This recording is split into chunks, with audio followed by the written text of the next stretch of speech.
Have you ever watched a famous Pixar movie where a chef and his little chef take humble vegetables and turn them into something so delicious and beautiful that they bring back childhood memories? Is that a rat in my kitchen?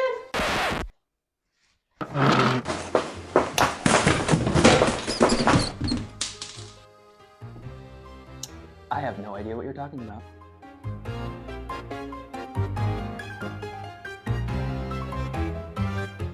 Whew! Man, apparently we've got a rat problem in our kitchen. But we got that taken care of, didn't we? Yep. Good. Today's episode, we are going to make ratatouille. But before we get into the kitchen and get started on this really, really fun dish, we wanted to talk a little bit about the origins of ratatouille and where it came from. The movie Ratatouille doesn't really go too far into depth on the humble beginnings of the dish that you see in the movie itself. Ratatouille originally comes from the Provence region in France. Specifically, first recipes were found kind of in Nice, inside of France. And it actually, like we've said, is a very humble beginning.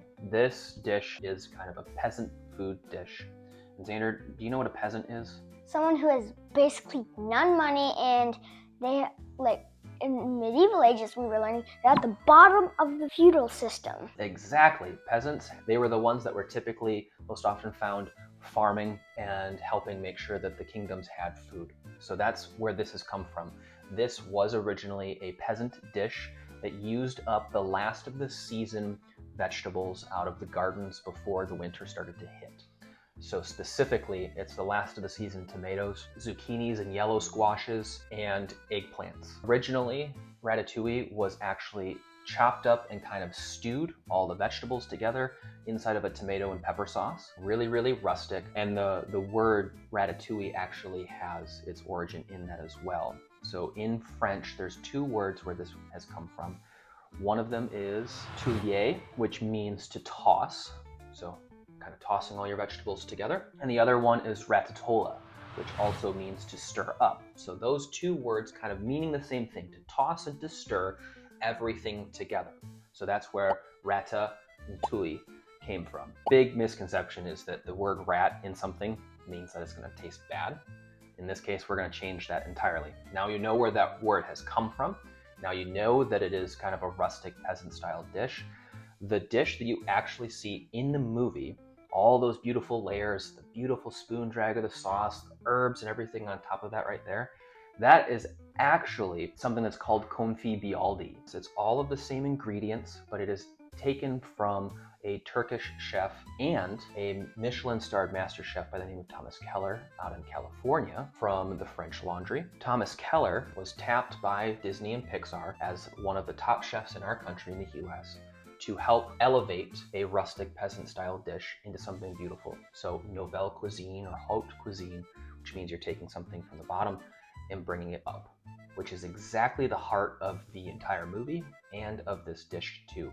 Taking something that could be considered ugly or not as good or lower on the totem pole and taking it and elevating it to something that's beautiful and delicious and just the star of the show. And that right there is what we at Red Shoe Chefs are trying to do as well. We are talking about adversity. Remy the rat went from being a sewer rat to running a top restaurant in the movie, correct? Mm-hmm. That's what this dish is too, something from nothing, right? But we face adversity every single day, right? Yep. And our story, I don't know if you're aware, but if you haven't, you should check out our Where We Came From episodes at the very beginning of our library, talking about what our story is. Xander, what is your story?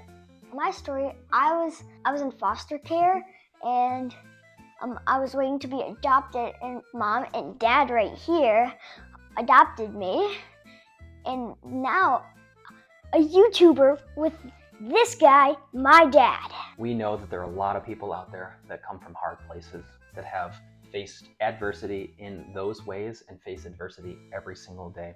Xander also has FASD, meaning that we're on the fetal alcohol spectrum, and that causes us to have to work a little bit harder every single day. Mm-hmm. Some things are tougher, whether it's in school or at home, and every day that adversity, we face it head on.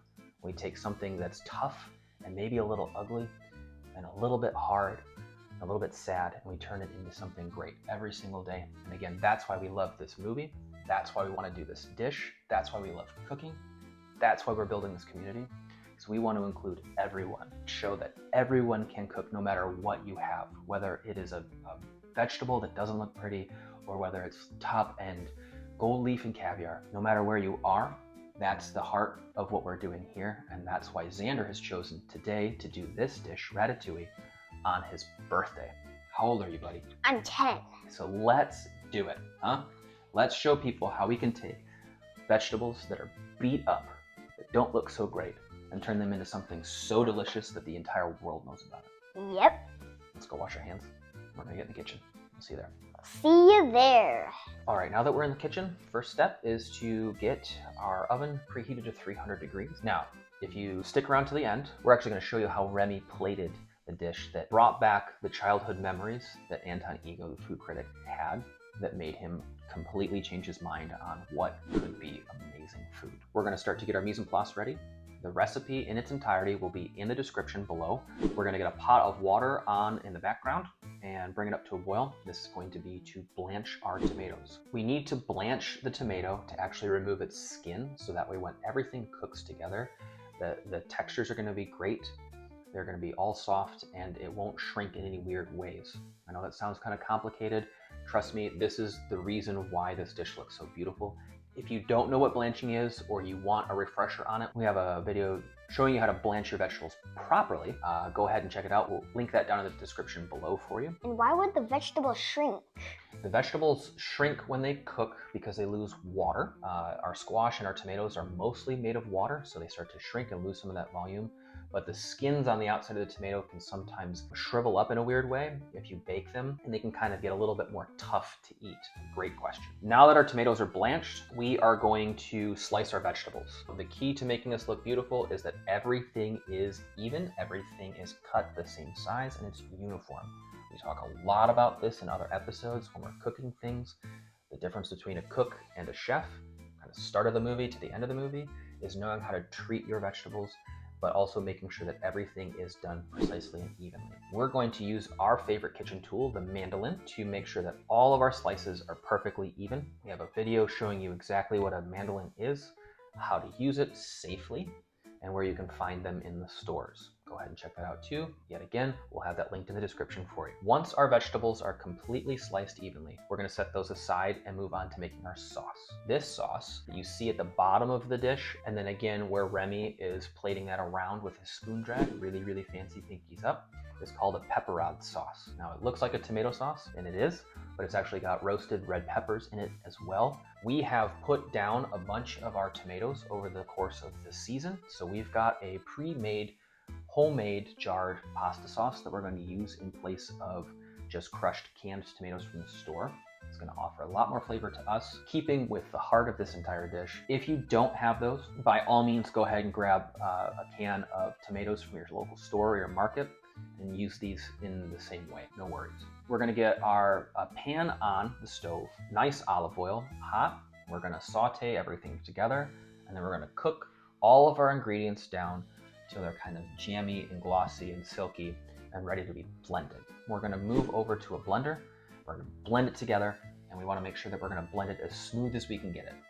I know some blenders aren't as high powered as others. Restaurants, we use Vatimix, which is the highest end blender that you can get, and it blends everything wicked fast and wicked smooth. If Vatimix wants to sponsor us, holler at us. So we're gonna use our Ninja blender. It's not gonna get the sauce quite as smooth as the movie, but that's okay. We're using what we got. If you want to use a bullet blender as well, that'll do the trick. Now that we've got that sauce made, we're gonna set that aside. We're gonna start the shingling process. Now, shingling means that we're going to take and find a pattern. We're gonna create that layered look that you see in the pan and in the movie that just makes this thing sing. So we're gonna take our ingredients one at a time, and we're gonna start to layer them or shingle them together. So we're gonna create a pattern, a slice of zucchini, slice of tomato, slice of yellow squash, slice of eggplant. We're going to keep repeating that pattern, going all the way around our dish until we meet in the middle. We're going to shingle everything together inside of this cast iron pan. It's a little bit shallow, probably about 2 inches deep. If you don't have a cast iron pan like this or a crockware that you really, really like, you can use a pie dish, you can use a square baking dish. Basically, anything that'll be able to be put in the oven is going to work fine, but the idea is just to make sure that it tastes great, it's seasoned well, and it looks at least a little bit nice, right? Now that we've got our dish in front of us, we're going to take a little bit of that pepperod sauce and we're going to layer it in on the bottom. We want a nice even layer, kind of like you're making a pizza, to do two things. First, it's going to help our vegetables not stick to the bottom of the pan. Second, it's going to flavor the vegetables from the bottom up. Once our layer is in, we're going to start that shingling process that we just talked about, starting on one side, working all the way around in a concentric circle until you start to meet in the middle.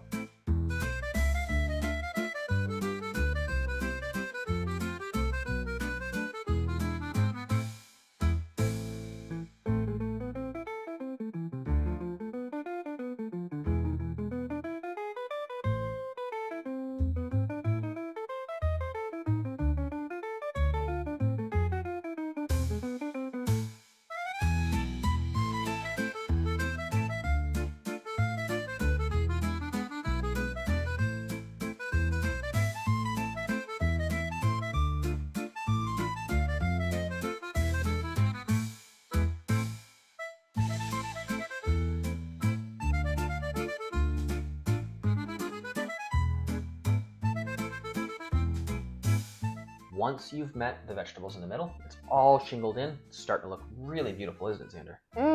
That's gorgeous. Now is a really important step to make sure that this is seasoned throughout.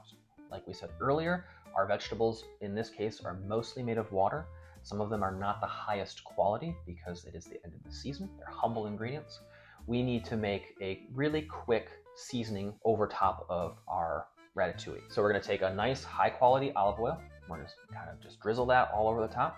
We're going to make sure that we hit everything with a good amount of salt on top, and then we're going to just crack a little bit of pepper. Now that our ratatouille is seasoned and ready, we're going to do one last step to make sure this cooks thoroughly and evenly. We're going to show you another French technique called a cartouche. Now, a cartouche is essentially a lid, but it's made of parchment paper. We're going to take our square piece of parchment paper, we're going to fold it down into a triangle, we're going to use the point to find the center of our circle pan, and then we're going to cut it so that way it fits inside. Once we've got that triangle cut, we're also going to cut the tip off. You'll see why in just a second. And then we're going to open it up. It's going to look kind of like a donut, and that is exactly what we want. This lid will allow moisture to be released around the edges and out of the center, while continuing to make sure that everything cooks evenly underneath it without drying out. The worst thing that you can do here is to dry out the vegetables.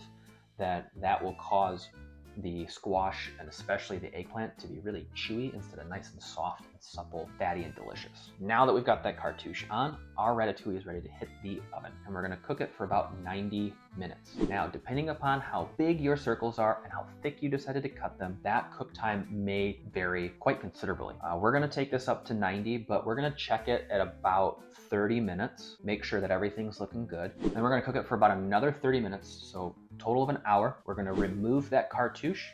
Careful, it's gonna be a little bit hot. And then we're gonna cook this the rest of the way uncovered for the last half hour. This will allow some color to start to develop. Bring that out of the oven. And right there, you're ready to go. You can garnish with a little bit more fresh herbs. You can garnish with a little bit more flaky salt and oil. And you can eat it just like this. Potluck style, just dig out a scoop onto a plate and you're ready to go. And there you have it. We've got ratatouille. From a humble beginning, showing you that little things that aren't quite as pretty, can be made to look amazing and taste even better. From a little bit of adversity, coming from nowhere to being something big that everybody knows about now. Now you can make that too. Now you know where ratatouille came from, that it has nothing to do with rats. And now you know that everyone can cook. If you stick with us, we're gonna keep showing you how. We love doing this. We love to be able to celebrate a birthday while we're doing it. We love talking about where the food has come from. We love talking about our favorite movies too. So, and as of filming this today, on Xander's birthday, we also hit 200 subscribers. Woo! That's super cool. And that means that we're doing something right here, and we can't wait to be doing more. Go ahead and drop down in the comments and share your story with us. Let us know where you're from. Let us know what you want to see, what you want to cook, what you love cooking. We'll talk about favorite movies down there with you if you want. We love meeting with you. We love seeing that community start to build and grow and interact, and that's why we do it. Because everybody can cook. Exactly, everyone can cook. It's not for fame or glory, it's to help others create in their kitchens, take care of themselves and their families better, to learn something new, or to do something better. Eat well, have fun doing it. So until the next one, we'll see you. Bye.